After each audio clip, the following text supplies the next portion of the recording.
Ils t'ont tendu un guet-apens. Je sais pas si tu as déjà expliqué cette histoire. J'arrive en bas de chez moi et quand j'arrive en bas de chez moi, il y a 8 bonhommes qui sortent de derrière chez moi. L'année dernière, en fait, je sortais un album mais que j'ai pas pu défendre parce que j'ai fini à l'hôpital. Ce qui me dégoûtait surtout, c'est de taper mon nom sur Google et de voir que c'était les seuls trucs qui ressortaient de moi, quoi. Tu vois, mon hospitalisation suite à une agression. Et c'était quoi? Tu l'as expliqué l'histoire ou pas? Je peux pas expliquer l'histoire. Culturellement, ce pays n'est pas prêt à écouter cette histoire. Parce que justement, c'est des histoires de maraboutage, c'est des histoires d'argent, c'est des histoires vraiment qui vont loin, tu vois, où j'ai failli vraiment peut-être y laisser la vie dans cette connerie. Donc, mais c'est des gens parce que ça représente des millions d'euros, juste pour que ce soit clair que un truc comme l'artiste, genre pendant 7 ans, ça représente quelques millions d'euros, vraiment en chiffre d'affaires et tout ça. Ouais.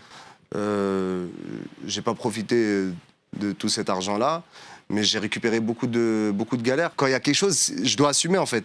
Je dois assumer, mais le truc c'est que je gagnais pas tout seul.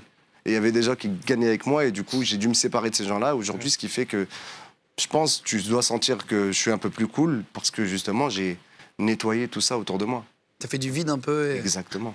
Tu t'es entouré de gens J'ai gardé positifs. que ma famille et je suis revenu avec mes potes du départ, quoi, en fait, avec qui j'ai commencé la musique carrément. Mais les gars, ils t'ont tendu un guet-apens. Je sais pas si tu as déjà expliqué cette histoire. J'avais mon Planète Rap. Je faisais l'émission Planète Rap. J'étais à ma 2e soirée. J'ai fait le freestyle. Je suis parti au resto avec des potes. Après le resto, j'étais un peu défoncé, un peu.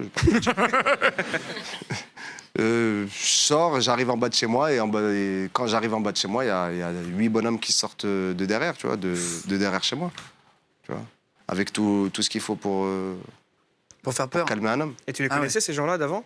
Ouais.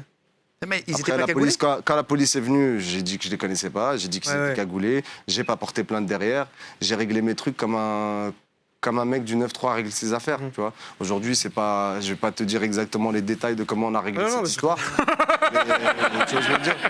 Elle a été réglée, quoi qu'il en soit, tu vois ce que je veux dire? Sinon, je serais pas là, tu vois. Sinon, je serais pas là. Mais le public ne se rend pas compte, peut-être, revenir de là, de cette histoire, de faire un album 18 titres, de signer 9 artistes derrière dans mon label, et être là aujourd'hui devant vous à essayer de parler de tout ça. Yeah, man.